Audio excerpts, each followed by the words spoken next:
အားလုံးပဲမင်္ဂလာပါ။ကျောင်းဝိုင်းမှာကြက်တကောင်ဟုတ်တာကြည်ပြီးလောင်းတာတော့တက်အောင်လှန်နေလေးရှိပါတယ်။အားလုံးကပုံလေးတွက်လို့မရပေမဲ့ရေပေါ်အားပြတော့ကြက်ကကြက်ဆက်တဲ့နေရာနဲ့ကြက်ဆွဲတဲ့နေရာတွေမှာတော့အတော်သုံးမယ်ဆိုတော့ကိုလက်ခံကြမယ်ထင်ပါတယ်။ကျွန်တော်တို့ရောကကြက်တကောင်မိုက်တဲကောင်ရွာမှာကြီးစံနှဝိုင်းနိုင်ပြီးဂျောင်းဝိုင်းတစ်ခုကိုကြက်တိုက်ပို့လိုက်လာပါတယ်။ကြက်ဆက်တော့ကျွန်တော်ကိုတိုက်သိမတိုက်တင်လာမေးပါတယ်။ဒါနဲ့ကျွန်တော်ကတစ်ဖက်ကြက်ကိုလမ်းကြည့်တဲ့အခါ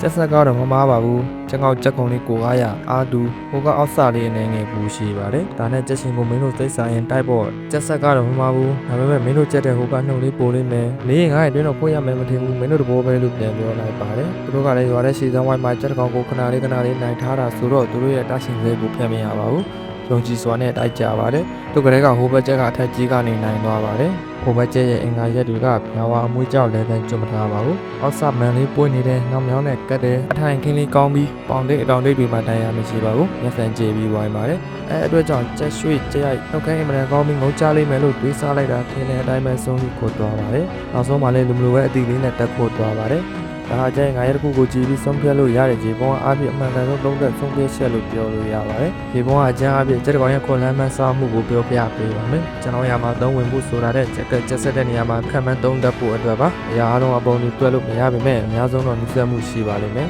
။ကျက်တကောင်လည်းငေါ့ရှည်ဦးကောင်းသိရင်ကျက်မိုင်းတို့ကျန်းအားဖြင့်ခွဲခြားသိနိုင်ပါတယ်။အတောင်စားရှည်နေရင်တော့ကျက်ပုံးမှာအာတန်နဲ့ထည့်ဖို့တပြီးတစ်ခါတည်းမှာကျက်ဆွေးကျက်ရိုက်လေးဖားတတ်ပါတယ်။လဲဆန်တူပြီးလဲမွေးဖားနေရင်ဦးကောင်းကြီးလက်စာကလိုအပ်ထားတဲ့စူးစမ်းကျဲဝန်းနေရင်လည်းကြံမိုက်ပါပဲ။တောင်စားနည်းနည်းရှိမယ်။ထိုင်ခင်းလည်းကောင်းမယ်။နောက်မြောင်းနဲ့နီးပြီးခြေကြွသွားမယ်ဆိုအဲ့လိုကြက်မိုက်တွေဟာခြေကောင်းကောင်းနှုတ်ကောင်းကောင်းနဲ့ကျန်နေချက်ဖို့တွေများပါတယ်။နှုတ်ရရင်ခြေကြရှည်ဝင်အင်မတန်ကောင်းမွန်တတ်ပါတယ်။သူတို့ကလည်းလည်းမကျွတ်တက်ကြပါဘူး။အဲ့ဒါကိုလမ်းကျက်လို့မှတ်ယူကျက်လိမ်မှလို့မှတ်ယူပြီးကြက်ကတ်မှတက်ကြပါတယ်။ဒီနီလာကကြက်ရိုးတွေလက်ထဲကကြက်တွေဝိုင်းသက်များလာတဲ့ကြက်တွေနဲ့ရန်ဝိုင်းတွေကိုလည်းရှာထားတဲ့ကြက်တွေရန်ဝိုင်းအတွက်တော့အလုံးဝင်ခံမိုင်းနိုင်မှာမဟုတ်ပေမဲ့အကြားအဖြစ်တော့တွက်ဆက်နိုင်ပါလိမ့်မယ်။ဒါကြောင့်ကြက်ရိုးတွေလက်ထဲကကြက်တွေကိုခံမမရနိုင်တာလဲရန်ဝိုင်းတွေကိုလည်းရှာထားတဲ့ကြက်တွေကိုခံမမရနိုင်တာလဲဆိုရင်ကြက်ရိုးတွေလက်ထဲကကြက်တွေဟာစီကံမရှိအကျဉ်းချင်းတိုက်ထားခြင်းကြောင့်နေစံပေါင်မွေးပြောင်းနေခြင်းရန်ဝိုင်းအတွင်းမှာအများဆုံးကလဲလင်ခွေရခြင်းတွေကြောင့်ပါပဲ။အခြားသောကြက်ရိုးကြီးနီးတွေနဲ့တော့ကြက်ဆက်ရမှာအသုံးဝင်နိုင်ပါတယ်။ဦးကောင်းဟာနှုတ်ဆက်ခြင်းမျိုးလုံးအိမ်ရဲ့နောက်ဘက်မှာကျင်းသွားပြီးငငေါက်ပါရှင်းနေမယ်ဆိုအကြဟာနှုတ်တစ်ပေါက်ကိုအထူးအားကိုးနိုင်ပါတယ်။မိစံပင်ကိုပါဟာတိုးနေမယ်ဆိုရင်နှုတ်နဲ့ဆွဆွကိုဖို့ပဲအားတန်နေပါလိမ့်မယ်။လက်စံကောင်းထိုင်ခင်းကောင်းကျဲရုပ်ကလေးကြပြီးညရင်ကျဲအတောင်စမိစ